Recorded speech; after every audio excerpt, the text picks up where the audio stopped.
Evening at the Movies is a proud member of the I Did Not Make These Rankings podcast network.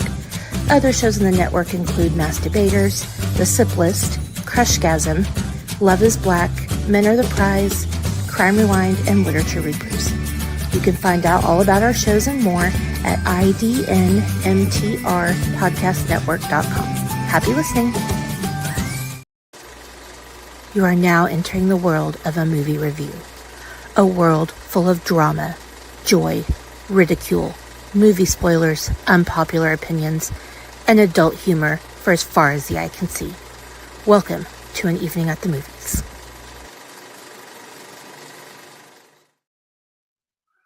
Welcome to the fact that Amanda and I still have not redone the opening, but also a part of the I Did Not Make These Rankings podcast network, Toontastic Journeys.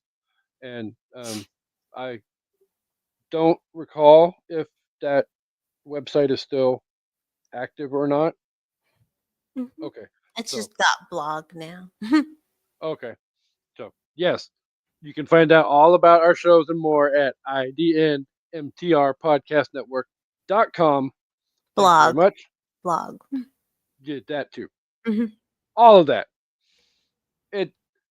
Kendra knows all that information, but before I get to her introduction, though, welcome back to An Evening at the Movies. This is the podcast where we eat the stale popcorn, drink the watered down sodas, and discuss all of our favorite movies and why we love them.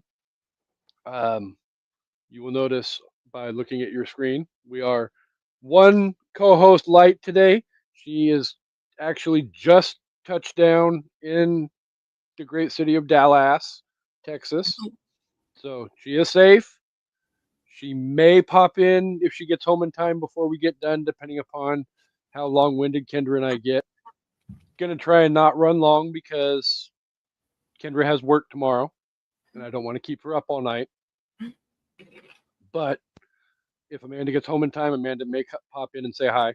But if not, you're just stuck with me and my teammate, my cookies and cream.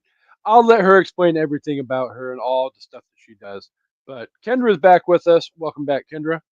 Thank you for having me back to talk about my favorite rom-com. I'm so excited. Oh, do you want me to talk about myself? Oh, you can talk Now? about yourself if you want. Okay. I'm the host. Shameless plugs all over the place. I'm the host of Crushgasm, the podcast where we talk about a crush that my guests have had in their lifetime, or we just crush on other things. Like me and Amanda, co-host of the show, we crushed on the Emmy, so we just reviewed it. We'll be doing the same with the Oscars.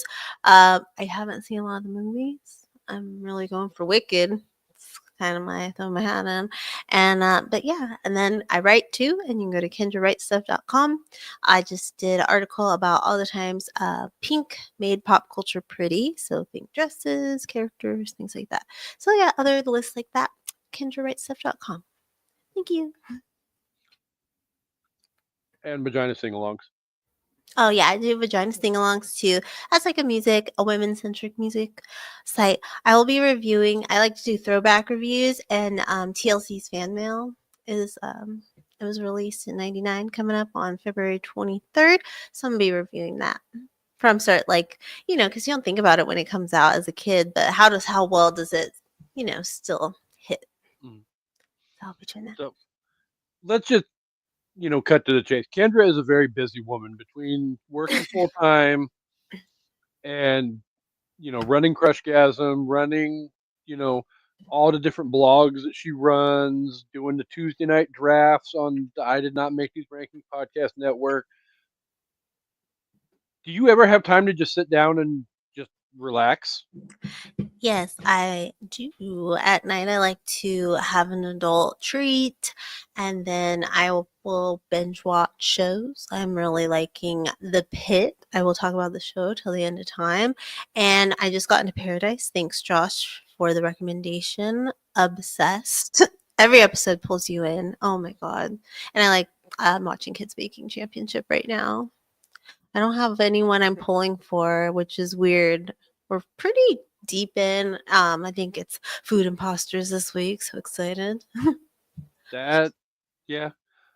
I'm not gonna lie though, because Kendra and I have talked about our love of Food Network reality shows before, and it is getting to be that time of year for me. My favorite time of year Food to truck. well, almost food truck, but Oh, Tournament of Champions. the qualifiers started last night. Tournament of Champions is in 2 weeks. I'll watch that. I'm Tournament of Champions. excited. We're thinking of double dipping because we're reviewing Wild. Me and my husband also do a food podcast called Food Show Fanatics because we watch food shows like we watch sports. Well, people watch sports because I don't. And we're reviewing Wild Card Kitchen right now because we just want to get the word out about it. We really like that. It's a new show. And then we're thinking of double dipping and doing Tournament of Champions. I'm not. I have had a favorite every season on that show, and never once has my favorite ever won. On Tournament of Champions. Uh-huh. I don't have a problem. I don't know if I ever pick a favorite. There's always ones I want. Like if it's like, head to head, I'm like, well, I'm going for them. Or I think I have like in my heart, a special place for like Antonio Lavasa and Jet Tila because they are like OGs when I started watching Food Network, like hardcore with my husband because it's all he watched. So I'm always kind of pulling for the old schools. But I do like to cheer on the women and just people I know. I mean, it probably would help my case if I would quit picking like Jet Tila to finally be the Cinderella story and finally win, and pick a woman because it's always a woman that wins. Well, But is it Manit that she's a 2-time or Artie? It's Artie or yeah, Manit? I, It's Manit. It's Manit. 2-time Monique, champion. That's my yeah, husband's. Her, Manit, and Alex Gornishelli are my husband's Food Network crushes. Alex is one of those ones that wins Yeah, almost every she's a time. powerhouse. The fact that she hasn't won a Tournament of Champions yet, well, I think she was only in the one season. Yeah, she's a busy gal. But no, I remember watching Cutthroat Kitchen with Antonia winning all the time on that show. And yeah, she's definitely one of my favorite people on the network. So Well, I like Wild Card Kitchen because she shows up as a judge and as a participant. I'm going to have to sit down and watch that So good. after I finally finish getting Poker? caught up on. They play poker, but they're betting like dishes and so fun. It reminds me of Cutthroat Kitchen. It reminds me of that. Chopped. It's a cooking show that Dre could get behind. Yeah, it's really they play poker. You get a like everyone gets the same dish, everyone gets the same ingredient they have to use, but then their wild cards are different, and then that's what they're betting. Like, if they can fold too, but I mean, I've seen some of the commercials, obviously, before because they run them all the time. yeah. And I think one of the wild cards that always pops up in the commercials is no sampling your dish. Yeah, no eating, no tasting your dish. No salt is a big one. No salt and no or no tasting your dish. How in the hell can you make a dish without those two things? I want to say it was Alex who got, or no, Antonia. I think it was Antonia or Alex who got that one. And they were like, I've trained myself not to. So they can kind of like, they were able to pull it off, I think. But no salt is the one I always think is the worst. Because salt is like the end all be all main. But they like are like, I'll use fish sauce or something. Like they make it up. So maybe for like a trained chef, it wouldn't be hard. But for me, I'd be like, because I love salt. Sodium. Well, that would make sense because with 20, 30, 40 years of cooking experience like these people have, they probably have. They know it's salty and stuff. Tricks of the. Well, and a lot of these people like Alex and Antonia and Jet and almost anybody that works on Chopped, Guys Grocery Games, whatever. That's all they do is they sit there and do cooking competitions. So, and they have always the little fucked up twists, so that you got to know what to do in case you can't use salt. Okay. So. Or no knives. That's another one. That would be difficult but it's still Not something that impossible. you can get you can get around. Food processor, blenders, like got this. You if you don't, I mean, I never thought about it up until a few years back, but you can do a lot of stuff with a food processor Mhm. or a blender or what I mean. My blender is my favorite like kitchen tool. I love my KitchenAid because it makes my cookies, but my blender, oh, that's the best thing my mom's ever got me as an adult. I love it. So, But rabbit holes aside, we are here to talk about, as Kendra said, her favorite rom com of all time. And if it wasn't for the fact that last time she was on the show, she brought it up, I think it probably wouldn't even have gotten put on the list of options to get voted on. But it got put on the list. I believe it came in second place on the vote. So, yay! And it's one of those ones that, well, we'll get to my thoughts on my overall thoughts when we get to the review and the rating portion of the show. But we're going to be talking about rom coms, romance, comedy, and curses, as I put it on the social medias. So, which would mean we're talking about Fever Pitch with Drew Barrymore and late show host by the name of James Fallon. James Jimmy Fallon, which released on April 6, 2005, was directed by the Farrelly brothers, was released by 20th Century Fox, had a budget of $30 million and made 50.6 million at the box office, none of which came from Yankee fans. But again, I'll get into that one later too. Um, if you have not seen it, um, it's not available for free anywhere that I'm aware of. But you can rent it wherever you get your online rental services from, which is, well, I bought it just because I love the movie. But um, as always, though, before we get into the discussion, we like to give everybody a chance to wager a guess as to what they think the Rotten Tomato score for the movie is. But before we let Kendra try and wager a guess as to what she thinks it is, Kendra, what do we say in the network about Rotten Tomatoes? we say fuck Rotten Tomatoes. Damn right.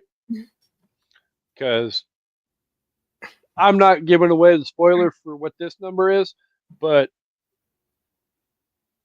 fuck Rotten Tomatoes. And this That's is the audience score or the critic? I got the tomato meter, which is the critics. So Oh, they probably hated this. This was probably a 37. not quite that bad. Okay. 66%. Okay. So I got a D. Got a D. I mean, it's not a horrible score, and I do get the fact too that it's a rom com based around the premise of baseball, Mm-hmm. and baseball isn't necessarily everybody's cup of tea. I think in movies, baseball is what like people think, oh, it's America's sport and everything. But in real life, not everybody loves that sport. Like I think it is actually so boring to watch everything. But in movies, it is what you want it to be. That's the American. Yeah. It's the American Mm. sport in movies because like those anything like if you build it, he will come. The Sandlot, Rookie Deer, like baseball in movies. Baseball in real life. Eh. I have gotten on my soapbox before and said I'm not as much a fan of watching baseball on TV. Mm-hmm. Now, if you take me and let me go watch it live at the stadium, totally different. That is an experience that I think everybody should get to experience at least once in their life, except for the fact that the hot dogs cost an arm and a leg. But Uh, dogs are dogs, worth the hype. I went once. I've heard that Dodger dogs are are amazing. I've heard that Fenway Franks are amazing. My, I feel like I've heard hype. You gotta at least try. Spend the money. well, and I Oh, best. honestly think all the different stadiums tend to have their own regionally, Hmm. like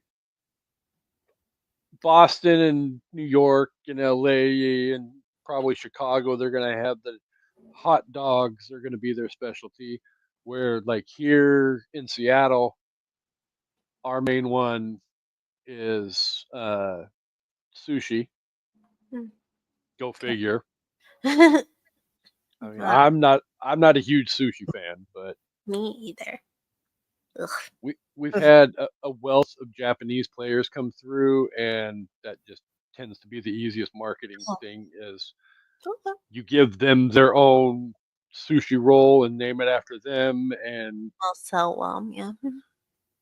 it tends to rake in the dollars. I'm I'm a Backstreet Boy fan. My made my family eat Burger King when they did their run with them. We are a McDonald's family, so it was hard for a month to go to McDonald's for me to get all the toys and everything. And I didn't get Kevin. But years later, my brother stole it from some kid on the bus.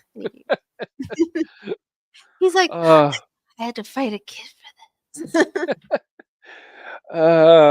it seems like you and your brother had little mischievous shenanigan fun when you were growing up. Yeah, we're trailer trash, so our fun was like breaking bottles in the desert, and you're just like, that's fun. Found one time it was my friend, my best friend when I was little. It was his birthday, and I'd found these like a pile of bottles, and he loved breaking bottles. So on his birthday, I was like, you gotta follow me into the desert, and then I showed him. He's like, this is the best day of my life. Just breaking bottles. Like, Josh, sometimes you Um, just find a good I stick. I will not judge. I didn't necessarily grow up trailer trash per se, but I grew up in the projects They're in my adjacent. community. So yeah, like Kendra said, it's They're cousins. trailer trash adjacent. So Mm. But yeah, we got he was more troublesome than me. He's a Bart. I'm a Lisa. I'm a Lisa between two Barts. What I always say. And we both actually have Simpsons tattoos, so it's pretty cool. there's nothing wrong with the 47-year-old Simpsons Mhm, cartoon. That mhm. cartoon is almost as old as Harvey. It. That is. It's wild. Well, no, it's like 30 Or something Then be years old. 36 this year because it was So 80, it it's literally almost as old as me and Harvey and 39. It's not Amanda his and 40s Shanna. yet. It's old. I'm just a little bit older than it. It's the same age as Dre. He's the same age as Simpsons. He's Oh, cheers. yeah, because Dre likes to tease us that he's young. Dre is not the baby in this little podcast network, though. I He's don't not. even think you're the youngest. Isn't I, Cam the youngest? I think she is. Yeah, I think she's 88. So I think if I remember correctly. 88 is how old Harvey is. He's dead. So, really quick before we get into the discussion, though, uh, just in case you don't want to hit pause and come back later, which you know, I'm not going to tell you all what to do. We appreciate all the views, and the show is doing amazingly well right now. Like literally, we are so close to having our first 400 views episode Cool. ever, which ironically enough was my birthday episode. So, ha ha. Ha. No, I'm not. It.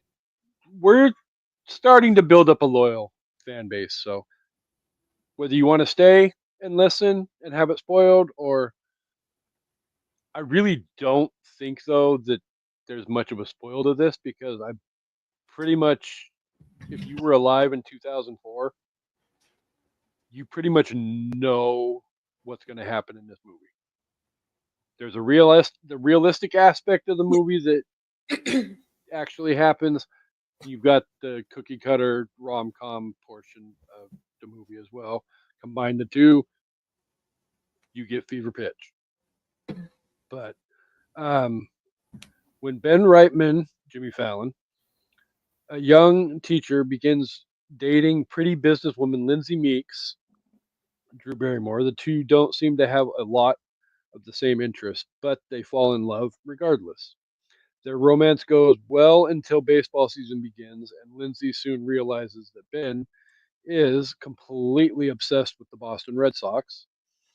Though she tries to understand Ben's passionate team loyalty, eventually it threatens to end their otherwise happy relationship.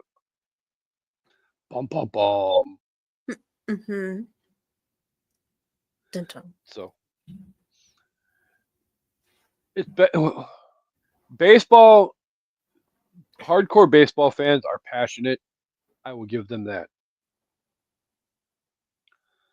And I'll even say like Dodger fans are a different entity alone on top of that. But at the same time, when it comes to Yankee fans and Red Sox fans, there's no touching that one. Those two are a different breed of fanatics. And I won't use fans. I will gladly say fanatics because they show up at each other's games because they're so close in proximity, and there's fights in the stands and name calling, and families can't sit together at Thanksgiving because one likes the Red Sox and one likes the Yankees. It's just one big huge clusterfuck. That's wild. So it it's definitely a special kind of fanaticism with those people. So, um, what was it about this movie that you fell in love with? It was probably just on TBS, to be honest. I don't think I saw this in theaters because Jimmy Fallon wasn't someone I like cared about. Like I have friend, like my best friend was like, "Oh my God, you gotta stay up on Saturday. You gotta see my new boyfriend. He's on SNL." So that's how I was introduced to him, probably a few years prior to this when he left SNL. But I was like, okay, like he was funny, but I wasn't like goo goo gaga over the guy. Like, and then I have other friends who are like obsessed. I have like several friends obsessed with Jimmy Fallon at the time, and I was just like, he's whatever. So I think it was just on TBS, and I'll take a chance on a TBS movie. The middle a Saturday afternoon. I love them. TBS used to have all the hits Well, yeah, on a lot. I never watched it, but Hitch was on a lot. But yeah, I probably just watched it and I was like, it's cute. And I like Drew Barrymore, so I was like, oh, okay. well, Drew Barrymore is one of those people that um, I think she's a year older than I am, or 2 years older than I am. We're right in that same age window, and it's one of those where I feel comfortable in saying, metaphorically, obviously not literally, but like she and I grew up together because like the first time I was introduced to her was E.T. as a kid, Mm-hmm. and you know you get the natural progression of you watch her movies as she grows up from ET into all of that into the wild Mm-hmm. alcoholic hellion that she was in the late 80s early 90s Mm-hmm. on on Yeah. into her little rom-com never been kissed fever pitch all that other stuff that she's been known and well respected for and you know evolving into the talk show host that she is today. Still not Kelly Clarkson, but you know. She's not doing the cool singing karaoke, but yeah, I get that because that's what Macaulay Culkin is to a lot of millennials because he was our age, and he did Yeah. the most iconic things. Like he got to play the coolest characters. I'm that and the good son. Richie Rich was probably the most envious of. Like who didn't want a McDonald's in their house? So yeah, and then we also had our ups and downs with Macaulay Culkin as well. He had some some scary paparazzi photos, but it's nice to see him well now. I just love it. He's married. He's just a dad. Oh, it makes my heart happy. Him and Brenda Song from Disney Channel. I'm obsessed with them. They are mother and father right there. Well, that's one of those things that I'm kind of enjoying is, we're starting to see Macaulay Culkin and even his brother. Oh, Kieran, yes. Yeah, who, if you don't know, was like the little secondary character, youngest son of Steve Martin and Diane Keaton and Father of the Bride, that, would pop in and make a little ha ha funny little statement and then disappear off into nothing because the story really doesn't revolve around him at all. But he's grown and matured into an award nominated actor as of this award season. Yeah, that movie wasn't great. I I don't know why. I was like, this I, is. ha- I haven't seen many of the award nominated movies this year, Well, I love but Jesse Eisenberg, so I was like, oh, let me support my boyfriend. Let me watch. And I was like, it's like there's one really, really good scene for both of them have one really good like pivotal scene, but other than that, it's kind of like they would both be really annoying in a tour group, is what I figured. yes. So I will smidge off topic, but I will say this: as far as Academy Awards go, my money is all in on Yes. I don't Wicked. think but I think they're saving the awards because there's the part 2, so I think maybe next year. Cynthia. Maybe Yeah, next year. I mean, it wouldn't. Just because I Demi know. Moore's got to take it this year. She's been killing it. I don't see them straying far from the No.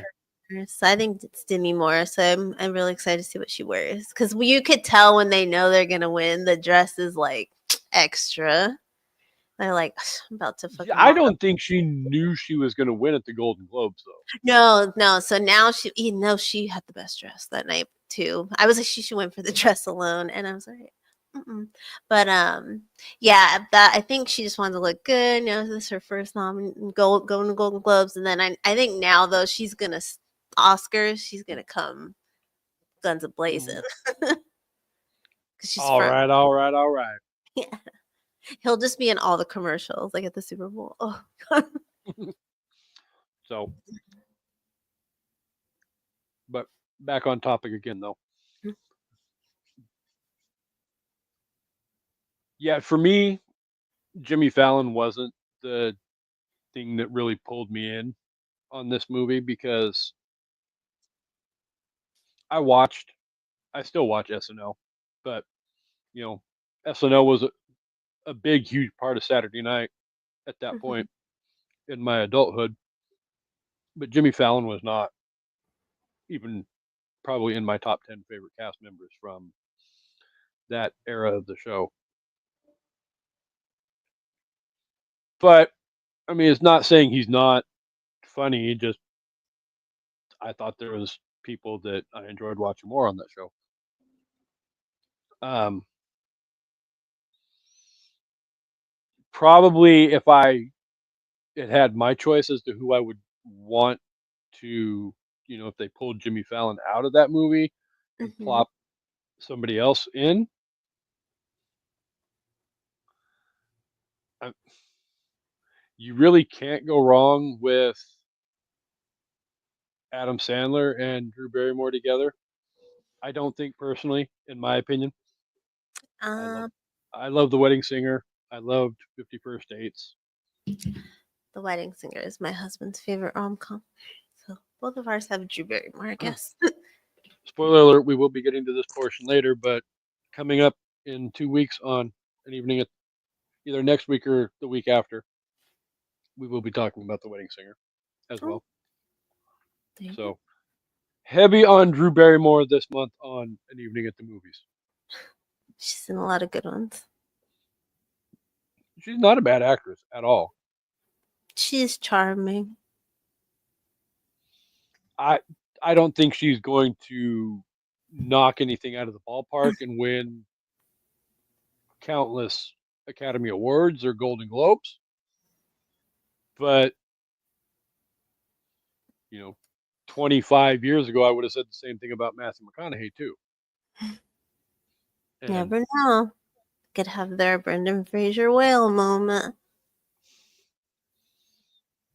yeah, because he's another one, though, that I never, ever would have thought, okay, my generation alone, everything everywhere all at once. He, Hui Kwan, never would have thought Data from the Goonies would ever be an Academy Award winning actor. Hmm? And that little shorty won a freaking Academy Award a couple years ago. Well So, deserved. oh, I think it was. I mean, I was late to the party and watching the movie, but when I finally got around to watching it, wow. Not gonna lie, I'm A24 addict now, but Got some good ones coming too. they do have some good stuff coming. They've had a run where they've had a few stinkers lately, but they definitely do the twisted stuff that tends to grab my attention a little bit. So, um, was there anything about the movie that you didn't particularly care for, though? Um, Not really. I think I mean, it is my favorite. So anything that's too cliche about it, I didn't really mind. I think it has a good pace. I think like their dramatic elements are good. And I mean, if is it not believable? Then they really did win. So it's kind of like now it's even more believable this could happen. Well, I watched a. I want to I say do it was know a what I didn't behind the like. scenes. I do know what I didn't like when the birthday party and he's like, "This is the best night of my life," and then he didn't get to see that game and he blows up on her. I was like, "Dang, like what the hell?" Yeah, that was That's one of those moments where I literally wanted to reach through the TV and just, you're like, ugh. what the hell do you think you are, fool? It's just a freaking baseball game. Mm-hmm. I mean, I get it, it's a Red Sox game, and they came back and beat the Yankees, but But that part, Jimmy, no, Ben. yeah. Um, no, I think you're right, though. I think, especially considering this movie takes place over the span of an entire baseball season. Mm-hmm. Even, well, technically, I guess it would be even longer because it starts before the season. Yeah, so the They prep. start date, they start dating, and then she finds out, a month or two into the dating process that he's one of those psycho obsessed baseball fans. And then literally it's like every step of the way through the season, but it's not like it's a every game kind of like Yeah, you'll get a little bit and then all of a sudden, the next thing that pops up on the screen is one of those, title cards. June, like and just like then setting up a Christmas tree and things yeah. like. So it kind of helps move the story along Mhm. because at the same time you have to get to that point where like I was going to say though, the behind the scenes featurette that I saw on the DVD when it came out talked about the actual legitimate original ending for the movie was not Mhm. supposed to be what it was, and it was completely redone after what happened that October. But initially, it was supposed to be the Red Sox choke again, and they find their love rises up over his passion for the Red Sox and conquers all in the end. Unfortunately, with the Red Sox actually coming back and beating the Yankees that year in the playoffs and then going on to win the World Series, it was hard to not stop everything at that point. And the Farrelly brothers wanted to rewrite the ending of the movie to incorporate That. the magic of what happened because for those that don't understand, legitimately, like it says in the movie, the Yankees won the first 3 games of that series in a 7-game series. So the Red Sox had to win 4 in a row to beat the Yankees, and then they had to go and beat St. Louis 4 games on top of that. So, and they did win 4 in a row against St. Louis. So they won 8 games in a row. That's amazing. So it's one of those weird Coincidences. coincidences. But even like in the movie, if you're watching the movie, if you picked up on it, when Ben and Lindsay go to opening day, the person that threw out the opening pitch on opening day in the movie, I Hmm. don't remember if he did or not in real life, but I know he's also a hardcore Red Sox fan. Oh, cool. He's written a book about that season called Faithful, Oh, and they had Stephen King throw out the first pitch in the movie on opening day, which leads to the whole, I guess, aspect of curses and supernatural, because there is an aspect of, I guess you could say, black magic or dark magic or whatever you want to call it, with the Red Sox not winning a world championship in 86 years. But suck like the Browns. yeah, I mean, it just at the end of every season, you can only have one winner and 30 something other losers. They just Just so haven't been happens losers for a long that time. for 86 years, the Red Sox were never that one team. There could be a fan that never saw them win, because they could. Oh my god, I remember, lots of fans that didn't see them win. 86 years. That's a lot of like fans born, fans like lost. Da, da, da. That's crazy. I remember seeing stories on the news that there were people in nursing homes that a day, 2 days, 3 days later, after the Red Sox won the World Series that year, Mm-hmm. that passed away just because I Finally, finally seen the Red Sox win. I can move on now.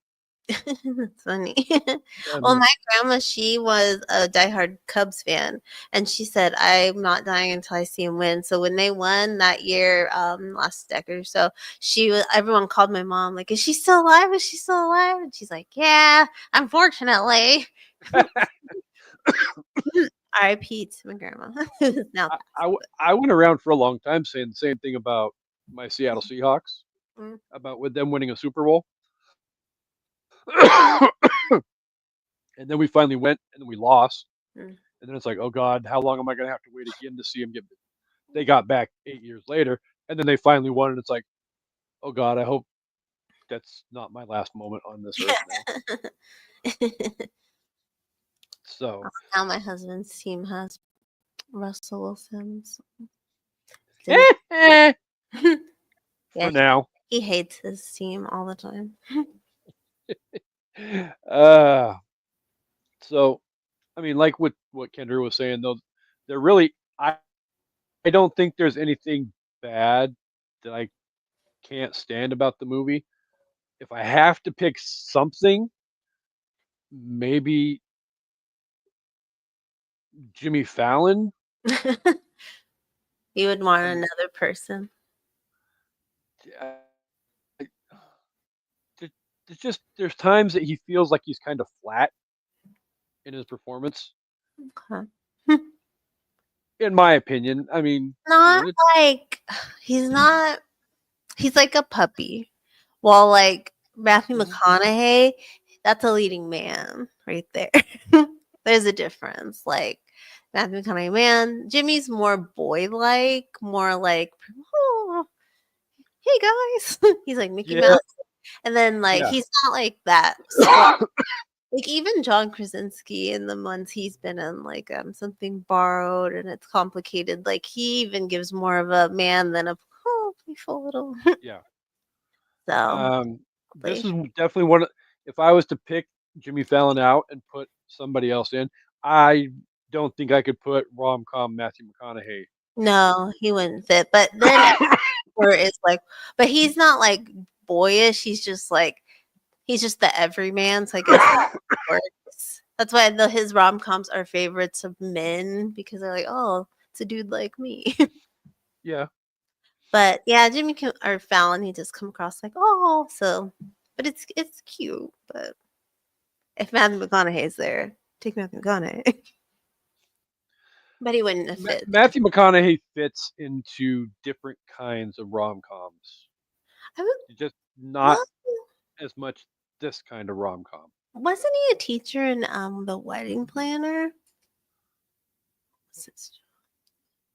Now I'm gonna look it up. But yeah, I could see them swapping out somebody. But real life, Drew Barrymore pairs well with like so many different types. They could have put anyone with her, and I think it still would have been okay. And the more I think about it, though, I'm not 100% sure I would go with even Adam Sandler because He couldn't be the teacher. See, it's like hard because yeah.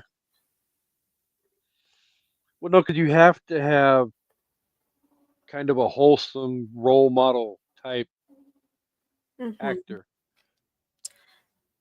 Otherwise, the whole teacher aspect doesn't. Adam Sandler is the drunk frat boy. Yeah. Well, I mean, that's what he is in most of, especially his earlier movies: Billy Madison, Happy Gilmore, Big Daddy. Oh, that's my favorite. Oh, that movie! Every time. Damn you, Scuba Steve. Love it. Ah, but do you feel like, as far as the main like traditional definition of rom com, that this movie fits into what your definition of what a rom com is? Yes, because a rom-com, the romance has to drive the movie. That has to be the focal point of the movie. Can't be a teen pregnancy, and then the girl hanging out with some creepy old man in his like music studio while he debates whether or not he wants to have the child. That's not a rom-com, but it has to have a meet cute, which they do, and it's got to have the romance. They have to have the comedy. So you have your goofy Jimmy Fallon over there, so yeah, and then you have to have your happy ending. This is where the Disney endings can come into play.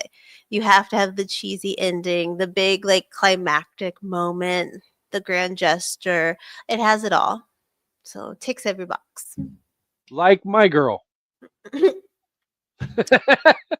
has a well, going to get the mood ring is a grand gesture. It just didn't work out. He died. I'm just saying, He when was we did that draft, I Googled it, and on Google it popped up and said rom com on the freaking screen. Google also says the Gulf of Mexico is the Gulf of America, so we cannot trust what Google has to say. Well, because, yeah. Yeah. Yeah, no, I don't.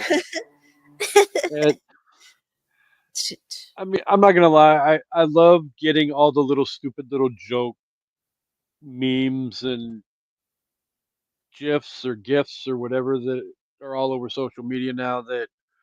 That fuzzy tangerine is trying to act a fool, but That's frustrating.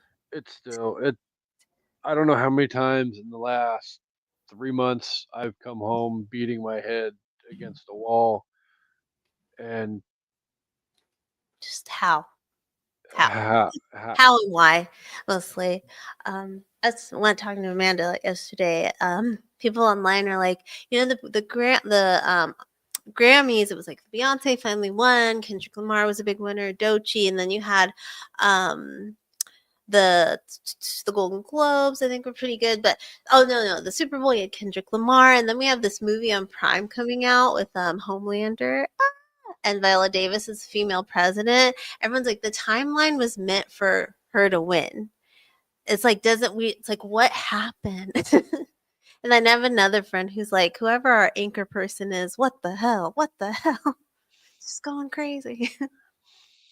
I, for me personally, nothing against that particular album, nothing against Beyonce. Country Carter was just not something I really enjoyed. So, my opinion was minute, obviously, because Country Carter won, but, you know, it is what it is. And not everybody's favorite's going to win every year.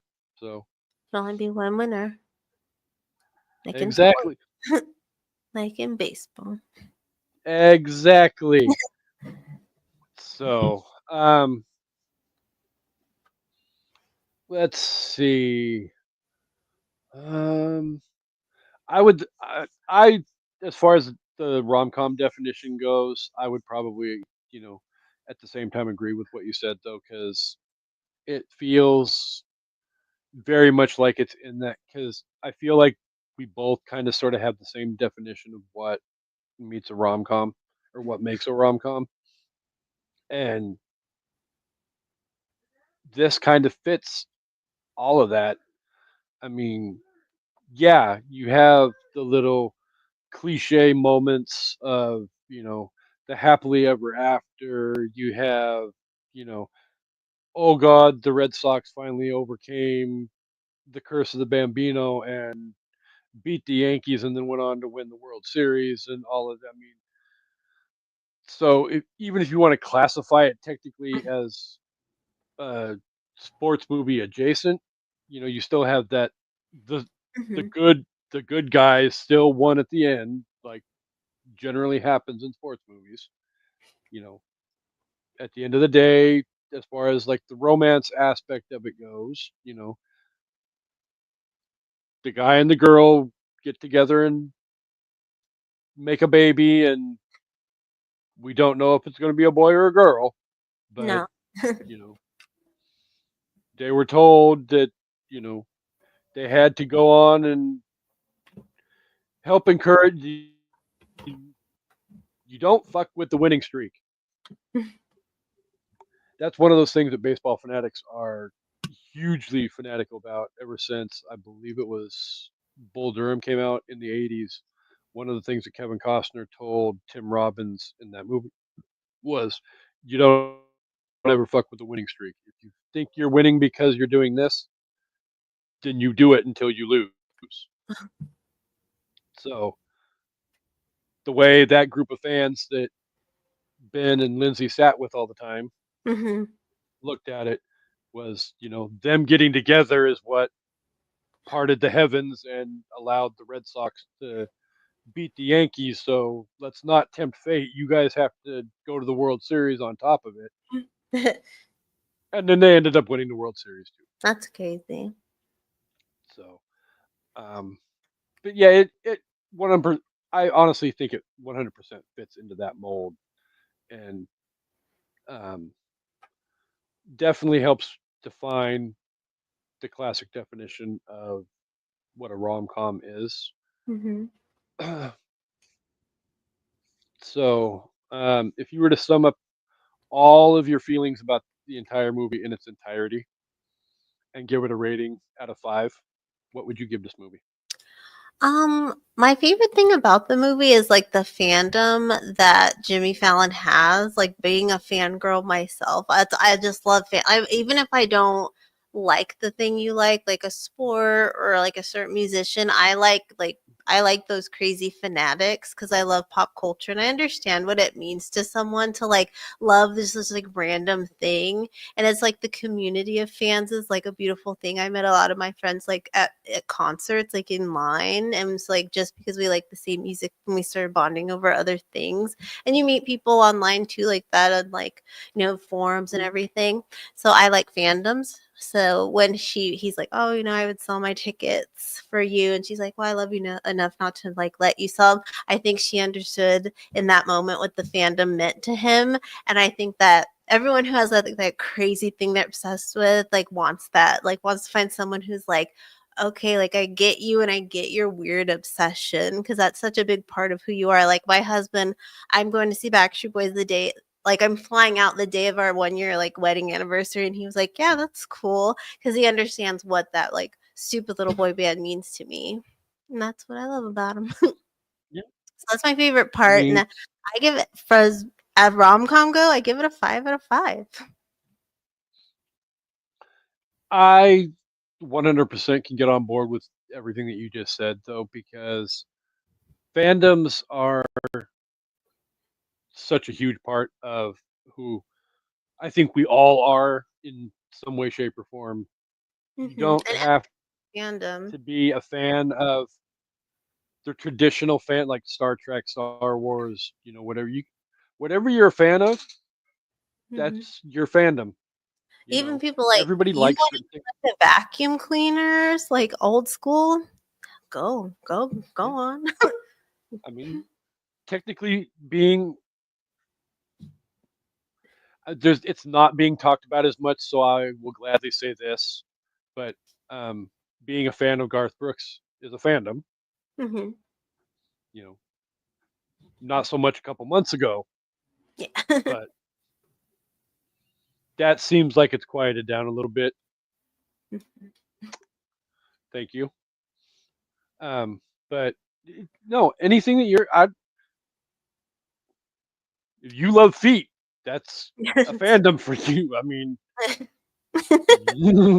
no, but whatever you love, Very that's your passionate fandom. about, I mean, cool, Yeah. you find a community in it as long as it's not, like, illegal. Go on. Oh, yeah. Did no. We at an evening at the movies and on the I did not make these rankings podcast network do not condone being a fan of anything illegal. But, It, yeah, as long as it, I mean, what does it hurt someone, like, when people get mad at, like, Swifties or the Bayhive or whatever it's called, like, why? Why are you mad at their joy? Especially in a time like this? Like, if if you could find any little bits of joy in this world and, like, if you wanna dress in pink and go see a movie, that's cool, go for it. You yeah. wanna wear, like, a sparkle outfit for Taylor Swift? Go on, you wanna go, girl. Like, and No, I have friends who hate sports, but it's like, yeah, it can be silly to think about this is just people playing a sport, but if again, any little bit of joy you can have right now, grasp it. Mm, so the intricate part of the story for baseball and the connection with Ben though. mhm, So Ben grew up in a single being raised by a single mom who had to go to work and um, he got left with his uncle Carl mhm, who took him to his first Red Sox game. mhm, So, you know, I guess by that standard, it's understandable as to why mhm, he has that connection. I mean, he wanted, I'm sure, a father figure in his life. His uncle Carl was that for him. His uncle Carl taught him about the Red Sox and, mhm. well, everybody else in that group also, It's like family. that weird sponge guy. Mhm. But I that's mean, another thing too. Yeah, you never know why someone loves what they love. It could, they could just like the music, yeah. but it is all like there's some bands I don't really listen to them anymore, but they still mean a lot to me because of the people I met because of them. And like when I go to their shows now, that's what I remember. And like, oh, those were good times. Like, Well, and I've gone on record before and said, I listen to bands or people who may not have necessarily made the greatest personal choices in their life. I'm not listening to the music because of them being a stellar, amazing, upstanding citizen in society. I'm listening because I like the music and the music resonates with me personally on a level that deserves that kind of love and respect. mhm, So even if it were in some way, shape, or form to come out down the road that I don't want to use the example, but if Garth gets found guilty of the things he's being accused of, again, I don't I don't agree with the fact that he's one cheated on his wife. I don't agree with allegedly he's done supposedly what he's supposedly done while married to Trisha, but that doesn't mean I still can't love his music and that his music hasn't connected with my I heart mean, and soul. Michael Jackson's still played daily, so and Prince. Exactly. And I'm still I don't want to start a war with people, but I don't necessarily think Michael Jackson is 100% innocent. I mean, Mhm. certain things happen and it is what it is and all of that, but we're not going to get into all of that. I mean, but um no, but this movie is it's a fun movie to watch and it's one of those movies where I don't think and maybe you have an opinion on this as well, but I don't think you have to be a baseball fan to get something out of this movie and to enjoy this movie. No, I love this and I love The Sandlot. I love sport movies. I don't like sports. Like I don't know I why, but it's I don't know. There's something real life. It's just boring to me. It makes no sense. But in a movie, there's something about that underdog thing in all sports movies. I eat Mhm. up. Nom, nom, nom. Well, And like Ben I'll go so far as to, underdog too. Like he scored. He was a teacher and he scored this like executive lady. Like he's like yes. yeah, I I'll go so far as to say, honestly, this is one of those movies, and I'm not ashamed to admit this, but I don't ugly cry at the ending of the movie, but it's one of those movies that I don't care how many times I've seen it. When it gets to that moment, and he's sitting there in the stands with the freaking douchebag best Yeah. friend husband getting ready to sign his tickets away, and all of a sudden everybody, oh look at this fool, and they literally look up and there's Drew Barrymore hanging off the wall out in the outfield, and it's like, oh, and then she does the run around the field to get away from security, and she gets over there, and they have their little, again, cliche rom-com moment, Mm, that leads the to their happily ever after. You you still get that little bit of a lump in your throat because it's like like, yay. Even though you know it's gonna she happen. she finally gets it. He's finally getting. They're both really coming to an understanding as to where they went wrong hmm throughout the past several months of this relationship, and they're finding a middle ground so that they can come together and hopefully live happily ever after, make Red Sox babies, and I have to buy all of that. more tickets. And let's be honest, season tick season tickets for baseball, that's 81 ticket or 81 games a year. Oh And god. I would assume where they sit in that movie at hmm Fenway Park, that's he has two seats, and I'm sure those two seats are not freaking cheap. I wonder how much they would be today too. 20 years later. Yeah, because it is 20 Yep. April 6th will be 20 years since this movie came out. hmm Uh, so I went to I took my mom that last summer, or the summer before. I think it was the summer before. Took my mom to a Seattle Mariners game, and we sat not exactly where they sit in that stadium, Uh huh. but kind of sort of in that same general area. And one game, two seats was, I think, almost $200. Oh wow. So times that by 81, That's a lot. and that's about how much that would cost to get season tickets in that general area at a Mariners game. This also So there in Boston at Fenway Park, one of the most historic baseball stadiums in the world, you're probably looking at least at 350 a seat. Through. I would Then assume, 700. but And then through. Wow. 700. baseball tickets are not cheap. Sports in general are not cheap. Yeah, And then I to, I think I've only gone to a professional baseball game. Yes. My husband loves football, but he would never want to go in that crowd or anything, or like just that how cold it gets. Like he would love to go and see Russell Wilson play.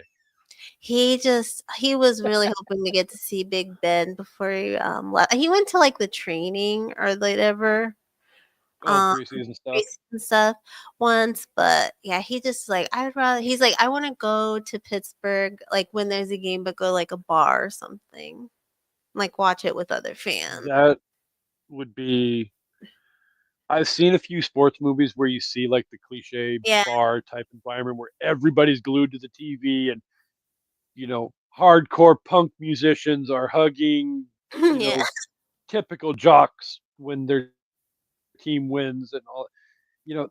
Little stuff like that that makes sport moments fun. Mhm. There's like a so yeah, we did it, something to be happy about. Grasping at joy.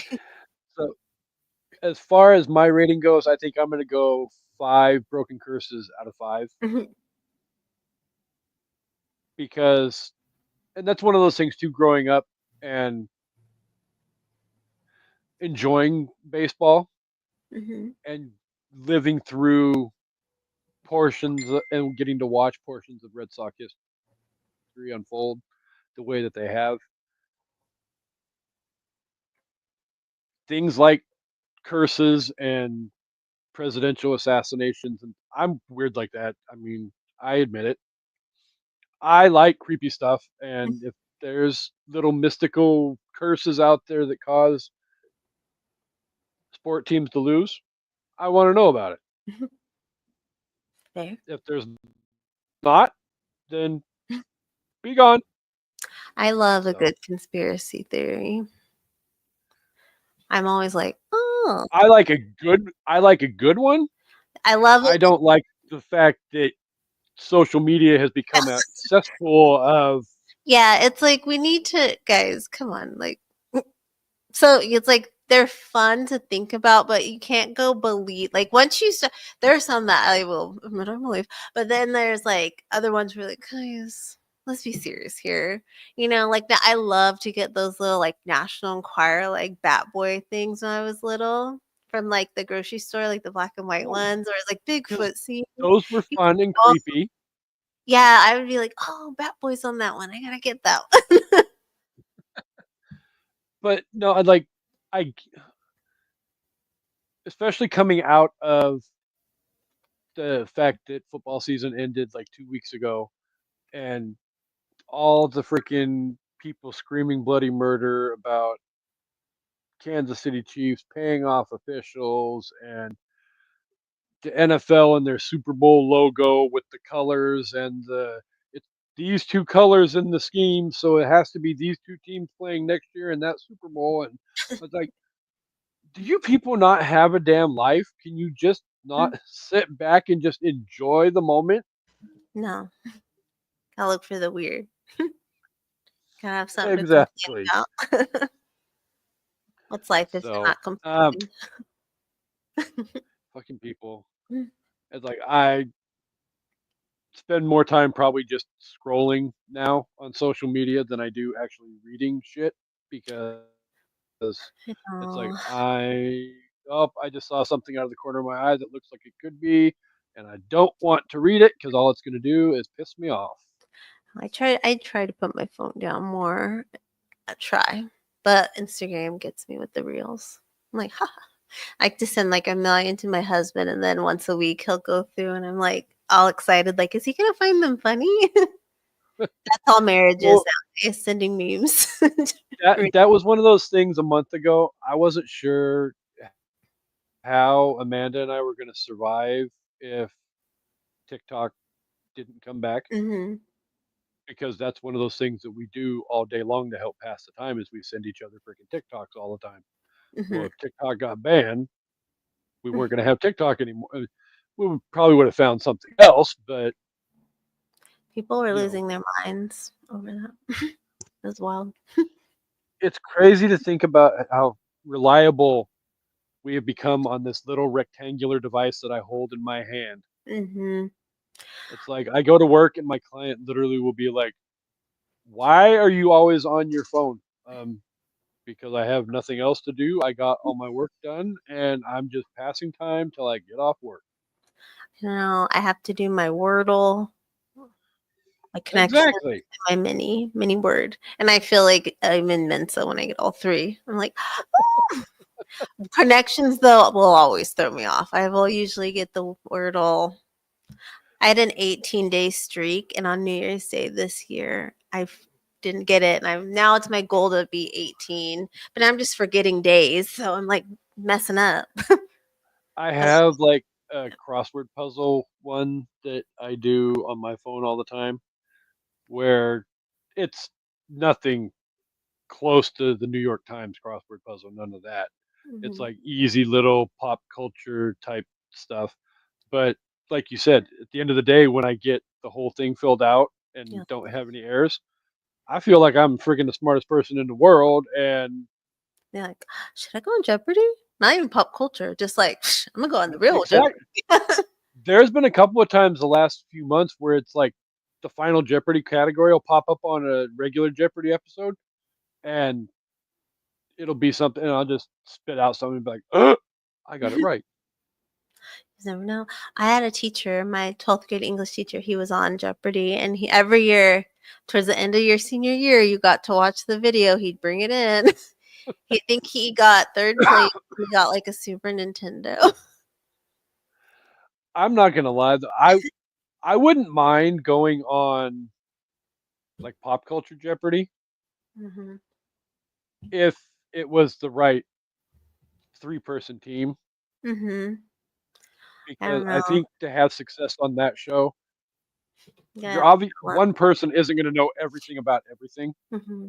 So you have to have the right person that knows this part of pop culture. And for example, like, you would know what you know, Harvey would know what Harvey knows, Amanda would know what Amanda knows, and hopefully you could all come together and win whatever the grand prize is at the end of the damn season. Yeah, that's another thing I thought was weird. Not winning until like down the line. But I don't know. I think if I could go on Kids Jeopardy, I would do okay. I wouldn't win. I would do better. Some of these kids are freaking like Sheldon Cooper, freaking crazy smart. Me and my family, that was the one we would always watch every night, but that was the one we would keep score because we knew we could get more. But we loved playing because my mom's boyfriend who lived with us, alcoholic, he was dumb. Like that one time I would ask him homework questions while I was on the phone with my friends because we knew he wouldn't get them right. So we'd laugh at him. It's really mean. But I was like, Richard, oh, what's one of the 7 continents? He's like, oh, I don't know, Jupiter. And I was like, Jupiter? Okay. And then we were just dying laughing. I was like, oh my God. Don't drink a lot, Yeah, no, especially natural light. Do no. that. Oh fuck that. That water. That's That like, and fried bologna, because that's what he would cook all the time, are like trigger smells to me of gross. I'll have like a fried bologna and cheese sandwich, but There's I something also about I bologna. also have seen people that will actually put like a slab of bologna on a frying pan and cook it like a damn steak. Yeah. I'm like, no, I love thank you. the just cold bologna with the little red around it. Take that off, slap it on a piece of white bread, 2 pieces of white bread. That is my I didn't need anything else. Kendra has very basic culinary needs. I couldn't cook till maybe 10 years ago. So Less than 10 years. I mean, Although I've found the last probably 6 months, I know more about cooking than I thought I knew. So it's easy once you start. yeah, it once you figure out that it's not as hard and Yeah. complicated as it is, definitely don't step out of your comfort zone. Like big steps out of your comfort zone. Just baby step it, and you'll get there eventually. Hmm. So, all right, it is getting to be the witching hour, and I know it's starting to get well after sunset in the Ohio Valley region. Sun's So, I'm pretty sure the sun was gone by the time that we went live anyway. like, So, but this was a lot of fun. I'm glad that you recommended this movie, and I'm glad the fans and the listeners and the unpop kernels um, helped us pick the movie for the month and had it be one of the movies we talked about this month. Um, again, I can't end the show though without thanking the listeners for being here each and every week. You guys are amazing. Thank you guys for being here every week and helping our viewership numbers continue to grow. I, in the back of my mind, have a number as far as views per episode that I would like to see by the end of the year. I think we can do it. I'm going to hold on to myself and maybe I'll let Amanda know. That way she can verify it when it actually happens. But it's good to have goals. But also, is there anything coming up on Crushgasm that the listeners should be made aware of? yeah, I'm working on a couple of new guests. Author and I think they're two authors. Two authors coming. And then I want to do an homage to like teen magazines like Tiger Beat. So I will be reaching out to someone who was like an editor of it in the 80s. So fingers crossed she'll answer my email. Because that's like the Well, teeny bopper Bible right there. Tiger Beat, all that. So even though she wasn't when the Backstreet Boys were in it, I think when New Kids is close enough. So it'd be cool to talk to her. So hopefully I can get in contact. yeah. Tiger. Oh, I Yummy. remember being a teenager and the amount of those type of magazines that were all over the magazine racks. Mm-hmm. Yeah. And now That's it's right, they just millennials. The magazine racks. That these little glossy Max. book things. We still have Not those. as much as we used to. Not now. This is Gen Z. Well, they're getting a little older Or now, Gen Alpha, but yeah, yeah, they just don't understand how important those magazines were and how to decorate your room with them. Oh, the kid, like, what are you even doing in your room if you're not hanging up posters? I don't understand. I don't get it. To me, that is the pinnacle of being a teenager is posters in the room. yeah. I don't have posters in my room anymore. As a 48-year-old person, I have I once have. you get older, you frame things. So now they always say you could tell what your aesthetic would be like when, and I'm like, yeah, I hate blank walls. I hate them. Yeah, I've got like a blank wall behind me, but uh-oh, pause for the cause. Hello, co-host. Hey. Hello. We So, actually were just saying goodbye, but um, would you like to give your overall impression and rating out of 5 for Fever Pitch? oh, wow, y'all are like straight at the end. Okay. My bad. I thought you were starting. Never mind. Anyway, hey, fresh off the We're an hour and plane. 14. We're an hour and 14 minutes into the episode. Well, I did watch Fever Pitch again on the plane, and I have lots of thoughts, but I will not share them now. But I'm going to give it a solid 4 out of 5. I think it's good. It's a fun rom com. And as a person who lives with a sports fanatic who once ditched me at a football game because I said, and I quote, it's just a game, I do understand how these people are. So, I've heard that story. and by these people, I mean my husband. And also, Kendra, we had the best time with you guys last night. We had a lot of The fun. first thing George said when we got in the car was like, "She's so nice." I was like, "I know, right?" Oh. And she's so funny. So, and your We husband. already had the discussion before we went live too that you requested that her husband has to come on an evening at the movies. Yeah, George. They said they would do it together, so we just have to figure out a draft and maybe a movie that we can do. So, Well, Kendra gave me a list of different options movie wise. well, he's a '90s guy. I didn't know how much into the '90s he was, so I'm ready for that. Yeah, we had a good time. We shut the bar down. So, hello and goodbye. um, so Kendra's got the stuff coming up on the Crushgasm.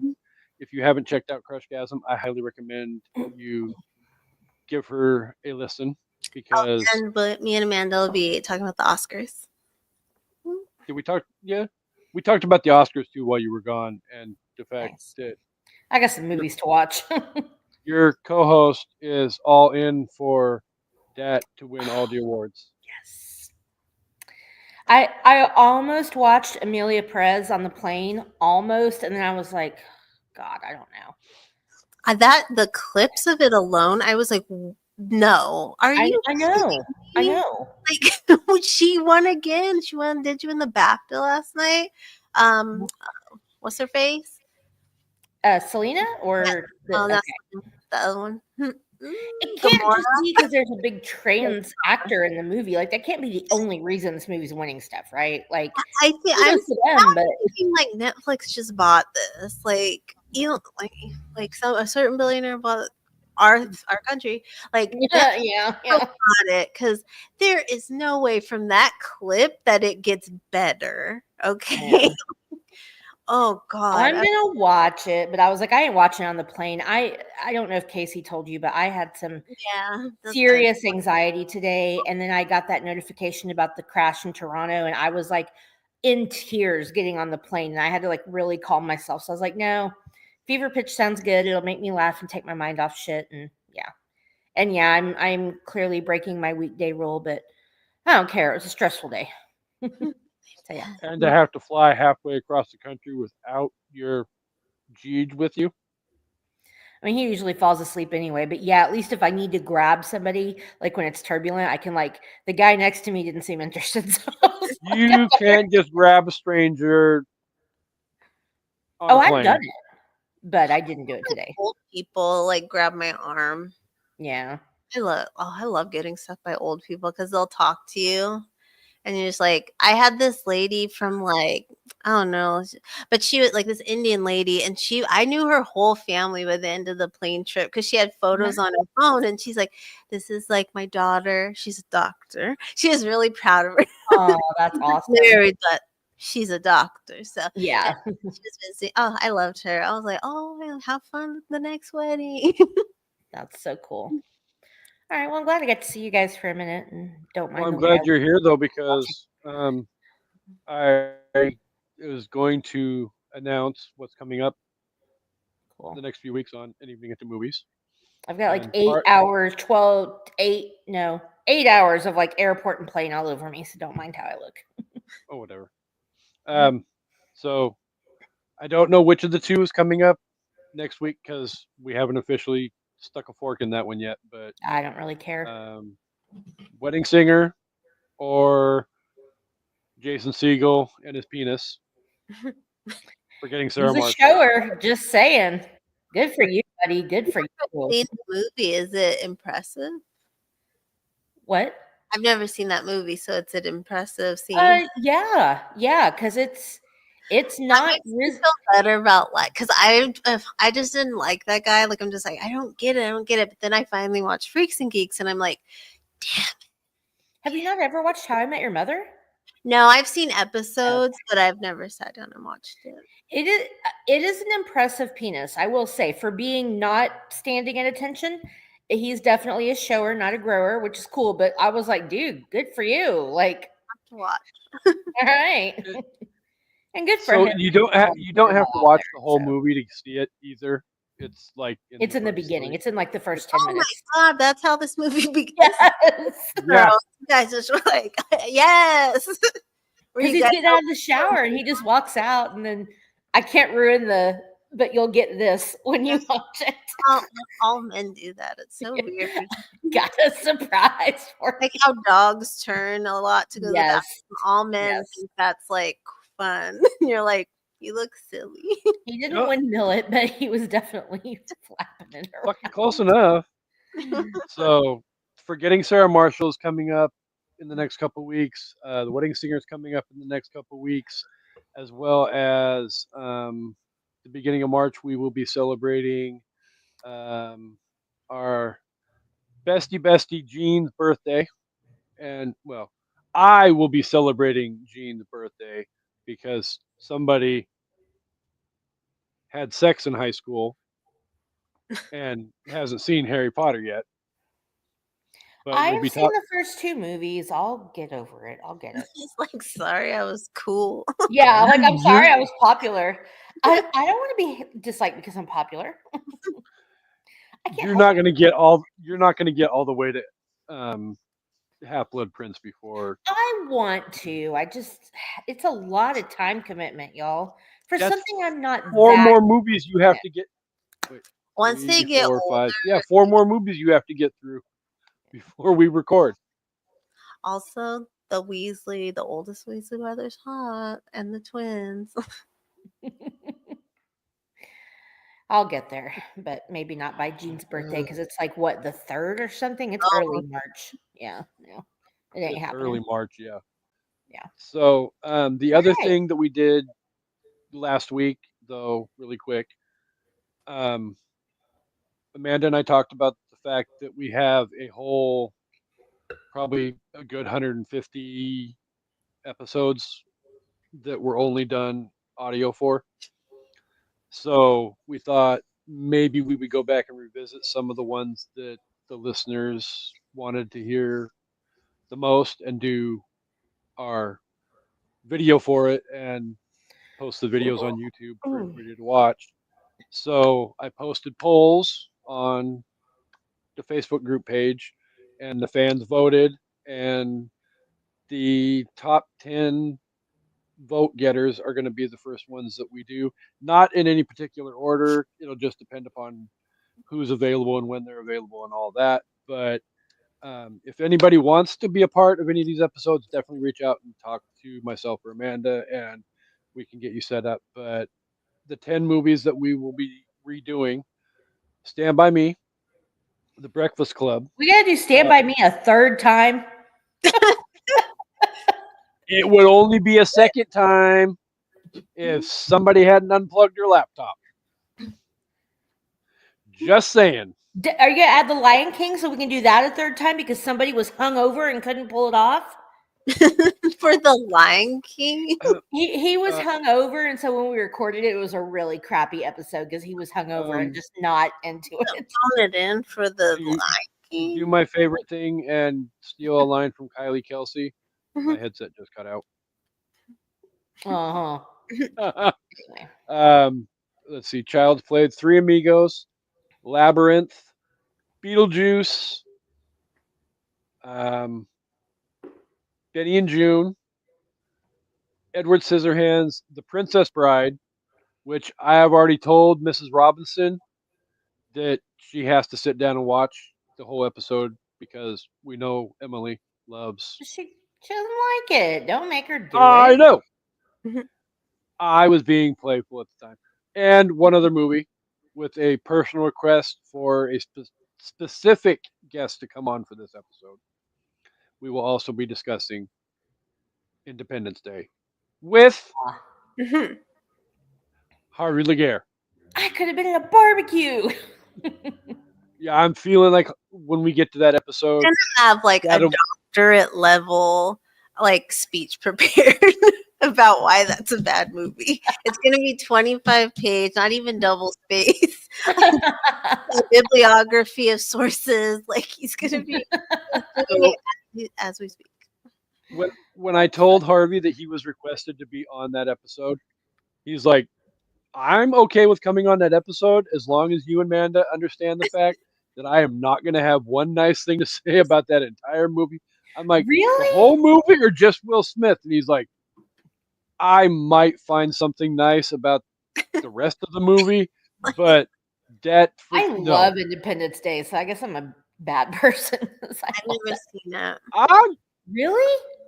I I didn't like a lot of blockbusters as a kid. I was more like, if it's a cartoon, I'll see it, or like a kid movie. But like Men in Black's kind of where my like, oh, that looks silly. It's better than Men in Black.